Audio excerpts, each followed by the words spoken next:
ఈ సినిమాకి నా పర్సనల్ స్టైల్కి రెండు కలిపి ఉన్నాయి, అందుకే ఈ మాట చెప్తున్నా. జనరల్గా నాకు చాలామంది నువ్వు కమర్షియల్ సినిమా తీయొచ్చు కదా, ఇలా రాయొచ్చు కదా, ఇదంతా ఎందుకు అని అంటూ ఉంటారు. అంటే నేను రచయితకు ఒక మాట చెప్తాను.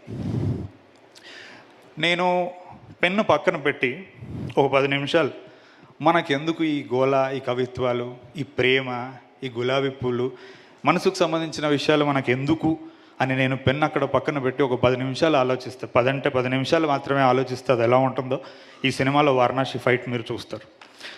అది ఈ మాట మళ్ళీ మీరు వచ్చి ప్లే చేసుకోండి.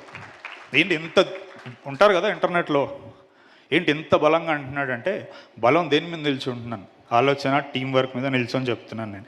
అంటే కమర్షియల్ సినిమా తీయలేక కాదండి, ఏదో తీయాలని లేక. ఇప్పుడు ఇలా ఉన్నా రేపు మారుతానేమో, ఎందుకంటే ఒక ఆరాటం నాకు కవిత్వం అన్నా, మాటలన్నా. ఎందుకంటే మనిషి అంటే నేను వార్ పోయిటరీ చదివినోడిని.